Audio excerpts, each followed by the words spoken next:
Eklesia berarti tadi dipanggil keluar, artinya orang tertentu yang kemudian kita sebut dengan jemaat yang dipanggil Tuhan melalui iman kepada Yesus Kristus keluar dari dunia ini, berjalan menuju tempat kemana Yesus ingin membawa.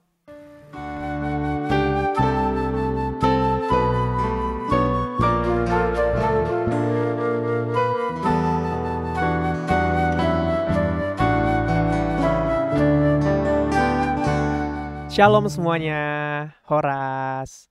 Ya, selamat datang di segmen terbaru di YouTube HKBP Serang. Dan sebelumnya saya mau memperkenalkan diri dulu. Saya sebagai MC dari segmen kali ini, nama saya Lejuan Albert Matius Yombing. Dan selamat datang sekali lagi di acara podcast HKBP Serang. Nah, untuk teman-teman yang terkasih, pada hari ini tentunya saya tidak sendiri. Saya akan membahas tentang tema apa itu gereja. Nah, kali ini saya ditemani oleh pendeta resort kita, yaitu Amang Pendeta Beni Bonaniaek Siagian. Boleh Amang disapa? Shalom. Oke. Nah, mungkin kita boleh ngobrol santai langsung Ya, silakan. masuk ke pertanyaannya Amang ya. Oke. Oke, kita tahu nih Amang, versi Google, versi KBBI, atau banyak dari pakar-pakar dan ahli-ahli menuturkan tentang pemikiran mereka tentang apa itu gereja. Nah, Betul. menurut perspektif Amang sendiri nih, gereja itu apa sih Amang? Oke, baik. Pertanyaan yang sangat bagus, Le. Ketika kita ingin menjelaskan tentang apa itu gereja, memang kita harus selalu berangkat dari kata dasar yang sangat sering menjadi acuan siapapun saya pikir untuk menjelaskan gereja itu. Ada dua kata yang sangat populer di kalangan gereja. Yang pertama, igreja dan eklesia. Apalagi kata yang kedua ini, eklesia. Ada banyak kumpulan kor di gereja tertentu yang memakai nama eklesia itu ya. Oke, jadi dari kata igreja dan eklesia, pengertian sederhananya layak seperti ini. Dipanggil keluar, seperti itu ya. Lalu pertanyaannya, siapa yang dipanggil, kira-kira begitu ya, dan siapa yang memanggil? Nah, iya Amang. Oke, baik. Jadi eklesia berarti tadi dipanggil keluar, artinya orang tertentu yang kemudian kita sebut dengan jemaat yang dipanggil Tuhan melalui iman kepada Yesus Kristus keluar dari dunia ini, tentu berjalan menuju tempat kemana Yesus ingin membawa. Seperti itu. Jadi eklesia itu artinya jemaat yang dipanggil keluar dari dunia ini tentu menuju kehidupan yang kekal.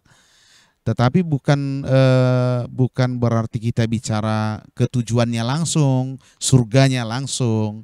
Di dunia ini pun makanya kita menyebut Kristen itu pengikut Yesus. Jadi dipanggil keluar dari dunia ini, berjalan mengikuti Yesus menuju kehidupan yang kekal. Atau pengertian lain, orang yang dipanggil untuk berjalan di dalam terang Yesus Kristus. Begitulah.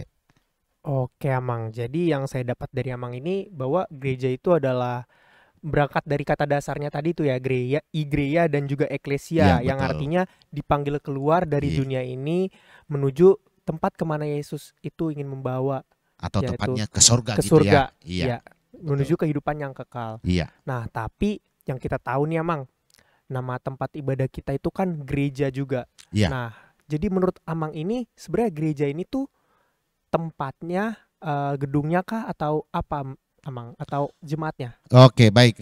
Jadi ketika kita bicara gereja itu tentu kita bicara dua hal.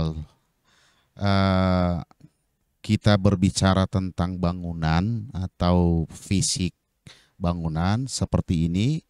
Yang kedua, tentu bahkan yang paling utama, kita berbicara tentang manusia atau katakanlah jemaat atau umat. Dalam bahasa Batak dikatakan ruas. Jadi kita tidak boleh terpaku pada satu pengertian saja. Tidak boleh hanya berbicara tentang bangunannya atau orangnya. Tidak boleh begitu. Itu satu kesatuan yang mungkin perlu dipahami secara baik dan benar. Begitu. Ya, baik Amang. Nah, terlepas dari tadi, intinya gereja itu bukan melulu soal gedungnya, tapi Iya. juga soal jemaatnya ya. Iya. Nah, Amang juga bilang bahwa fokus yang utamanya adalah gereja itu adalah jemaatnya. Iya, manusianya. Betul. Nah, tapi menurut Amang penting gak sih gereja itu sebagai gedung, dalam artian sebagai gedung? Penting gak gereja itu? Oke, baik. Sebelum kita mengambil kesimpulan untuk pertanyaanmu itu, penting atau tidak, saya mau ajak kita, para penonton juga yang mengikuti acara podcast ini, untuk berefleksi tentang perjalanan kehidupan gereja kita dalam 2-3 tahun belakangan ini ya. Di masa pandemi, di masa COVID-19. Saya mau bilang begini. Di masa-masa pandemi yang luar biasa itu kita kan sebagai warga negara yang taat dan juga cinta kehidupan, kita harus sejalan dengan pemerintah nih dalam hal menetapkan protokol kesehatan yang menekankan sedapat mungkin membatasi yang namanya kerumunan seperti itu. Betul. Maka awalnya kita kan sangat tersentak nih ketika salah satu di protokol kesehatan itu jemaat apapun agamanya termasuk gereja tidak boleh melakukan ibadah di gedung gereja. Dalam pengertian ketika itu gereja itu dikunci. Nah, seolah-olah mau bilang, nah stop dulu kita bicara gereja tentang bangunan. Kita bicara gereja tentang peribadahan. Makanya di masa pandemi yang sangat luar biasa itu kemarin, kita tetap melakukan ibadah sebagai gereja, tetapi di rumah masing-masing. Nah, yang dapat dilakukan gereja adalah bagaimana sedapat mungkin tetap melakukan pelayanan peribadahan dengan umat yang tidak hadir di gereja. Seperti itu. Itu yang pertama. Yang kedua, tadi pertanyaannya kan apakah umat jemaat membutuhkan bangunan, seberapa penting gereja dalam arti bangunan. Oke, baik. Nah, saya mau bilang begini untuk pertanyaan itu ya. Berbicara tentang gereja, saya pikir ada hal-hal lain yang harus kita bicarakan. Gereja itu sebagai organisasi. Gereja itu sebagai identitas. Seperti itu maksud saya. Nah, sebagai organisasi saya pikir jangankan gereja, organisasi kecil-kecil kalian aja kan butuh tempat, butuh bangunan yang disebut dengan sekretariat misalkan. Betul. Nah, lalu sebagai identitas juga itu yang saya sangat teringat ya pelajaran di sekolah dulu kan itu waktu kita belajar agama itu bahkan harus kita hafal loh Islam itu tempat ibadahnya di mana?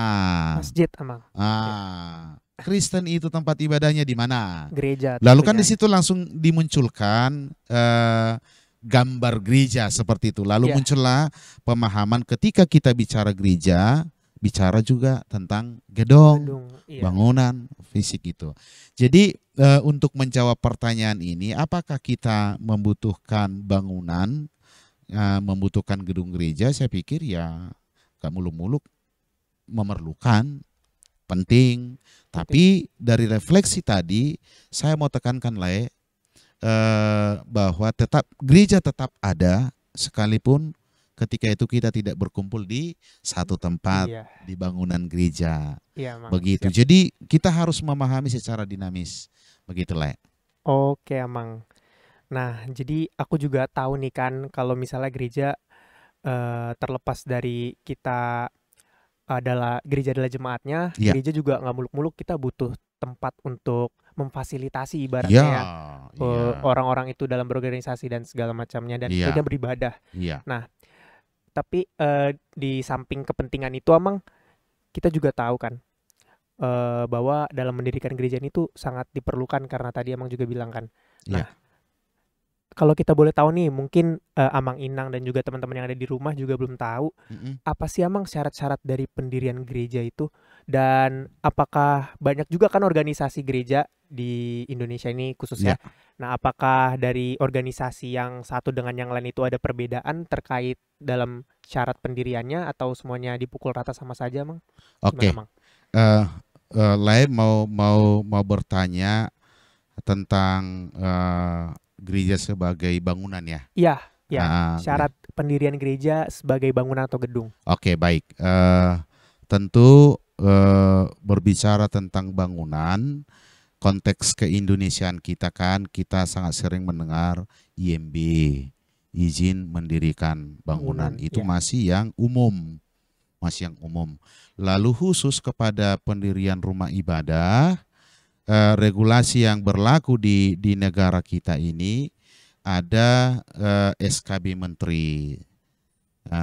Jadi semacam regulasi untuk mengatur itu, ditentukanlah poin-poin tertentu. Salah satunya ada jemaatnya, ada umatnya, Iya, seperti itu ya. tidak mungkin ada Lalu gedung gak ada jemaatnya kan ya. iya, Jadi yang pertama lalu butuh jemaat.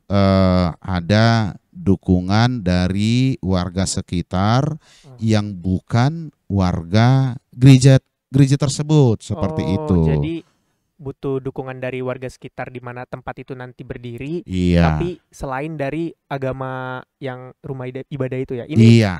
oh oke Mang. Artinya seperti ini. eh, Gereja HKBP Serang akan membangun rumah ibadah, membangun gereja misalkan. Di regulasi itu di surat SKB Menteri itu sudah dijelaskan radius tertentu harus ada dukungan dari warga sekitar yang bukan warga HKBP, seperti itu. Oh iya iya. Iya, Eh, apakah ada syarat izin lain aman atau gitu sangat saja? banyak ya, sangat Oh sangat banyak. banyak. Tapi prinsipnya seperti ini. Yang harus dipahami bahwa setiap eh, penganut agama tertentu di negara kita ini kan dilindungi oleh negara, Ya betul. memiliki hak yang sama, Sama. seperti itu. Maka sebenarnya rohnya, spiritnya yang diaturkan dalam regulasi itu adalah negara harus memfasilitasi pendirian rumah ibadah dan ada syarat-syarat tertentu, itulah salah satu tadi dukungan dari warga sekitar, ada jemaat, begitu. Nah, yang yang sering menjadi persoalan sebenarnya yang saya lihat Ya ya Mang bagaimana? di beberapa konteks tertentu, apalagi ya inilah HKBP Resort Serang ini, kita kan punya dua pagaran, HKBP Maranatha Cilegon, HKBP Cikande. Nah, warga jemaat kita di Cikande itu sudah ada 300 kakak. Di Maranatha Cilegon itu ada 850 kakak, lebih bahkan. Oh, Nah, oke. nah sampai sekarang khusus di Maranatha Cilegon kita belum memperoleh dukungan dari warga sekitar itu. Oh Nah, jadi jadi proses sekarang sedang berjalan bagaimana kita mendapatkan itu, begitu ya. oke Mang baiklah.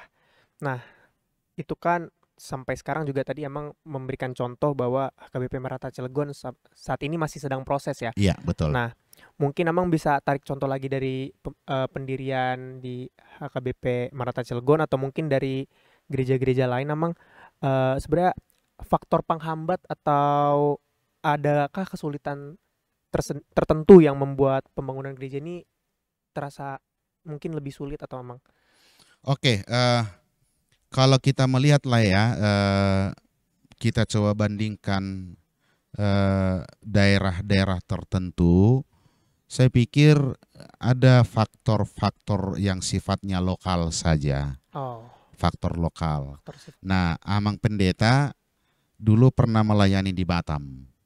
Di Oke, Batam di itu tidak sulit kita untuk mendapatkan dukungan dari warga itu.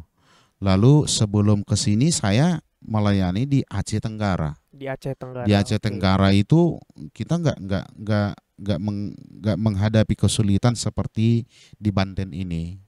Jadi Banten ini justru menurut Amang terasa lebih sulit dalam perizinannya, mungkin. Yang saya lihat begitu ya, Oh, mudah-mudahan saya salah. amin. Iya, Semoga iya, ya. iya. Oke deh Amang. Jadi belum terjawab mungkin Amang dari adakah jadi hanya ini ya, hanya apa faktor lokal tadi saja ya yang mungkin menghambat perizinan atau pembangunan gedung gereja. Iya, saya pikir itu faktor yang sangat-sangat kuat ya. Oh, oke. Di daerah tertentu tadi saya bilang bahkan ada di tempat saya dulu di Batam ada sifatnya kasuistis ya, kasus tertentu. Oke. IMB sudah kita peroleh, tapi ada dalam tanda petik ada gugatan dari oknum tertentu sehingga pemerintah yang sudah mengeluarkan IMB itu ya harus mengevaluasi kebijakan itu. Miris ya. Oke. Seperti Cukup itu. miris jadi Iya. bahkan sudah keluar dari tingkatan atas otonomi. Ya, pemerintah pemerintah dalam sebagai tanda kutip pemerintah, regulatornya. tapi mungkin karena ada syarat faktor lokal tadi menjadi ada terevaluasi kembali ya, Ya, Mang. situasi di lokal, situasi Iya, lokal iya. tertentu. Oke, Amang. Itu pertanyaan terakhir kita tadi tentang untuk di apa tema kita kali ini apa itu gereja. Nah, jadi untuk saat ini terkait tentang podcast tadi juga aku mendapatkan banyak banget ilmu dan juga info-info baru nih Amang. Iya. Mulai dari gereja yang berangkat dari kata dasar eklesia dan igreia, di mana kita sebagai manusia itu intinya adalah dipanggil keluar dari dunia ini menuju jalan terang milik Tuhan Yesus Kristus. Nah, tapi bukan berarti gereja itu hanya tentang orangnya tapi juga tentang gerejanya. Walau yang paling faktor utama adalah gereja adalah orangnya. Iya. Gereja adalah orangnya. Tapi tidak muluk-muluk, kita juga butuh ibaratnya tempat untuk kita berorganisasi, untuk kita beribadah tentunya, Amang ya. Oke. Ya, dulu sebelum diakhiri sama Laya, ya, Amang, saya sangat ingat nyanyian sekolah minggu dulu. Dia bilang begini, gereja bukan bangunannya, betul, tetapi bukalah pintunya, lihatlah orangnya di dalam gereja itu seperti itu. Jadi memang itu yang tadi sejak awal Amang katakan ya, berbicara gereja, saya mau ajak kita semua jangan terfokus pada bangunannya. Justru kita harus memfokuskan diri pada yang pertama Kristus. Ya. Yang kedua manusianya yang sudah mengimani Yesus Kristus. Begitu. Betul. Jadi kembali lagi terhadap diri sendiri untuk Tuhan. Jangan terfokus dengan yang lain ya, fokus ke atas yaitu ke Tuhan Yesus. Iya, betul. Betul, oke. Ya, sudah selesai pertanyaan kita kali ini, Amang. Mungkin kita bakal bisa ketemu lagi di acara-acara atau episode-episode selanjutnya, Amang ya. Saya berharap nanti teman-teman dari multimedia kita masih memberi saya kesempatan lah untuk berbincang-bincang. Boleh.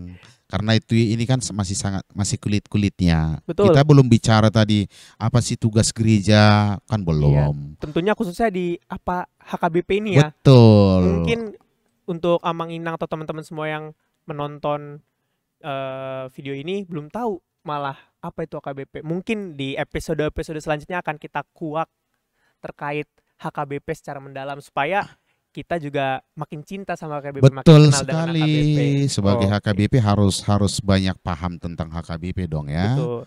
betul Amang. Nggak boleh hanya pendetanya yang tahu, sintua yang semua jemaatnya harus mengenal apa itu HKBP begitu lah. Ya, karena ada satu moto yang saya pelajari, lahir di HKBP sampai mati juga di HKBP. Oh Widih. begitu ya, Iya, Mang. luar Kita harus biasa. cinta sama gereja kita sendiri. Amin, amin, Asik. amin. Oke.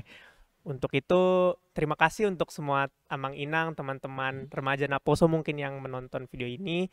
Semoga apa yang kita bicarakan tadi bersama Amang Pendeta Beni Bonania Sehagian bisa memberikan informasi, bisa memberikan wawasan yang baru juga buat teman-teman semua. Oke. Oke. Sekian dari kita. Dadah semua. Shalom. Shalom. Horas.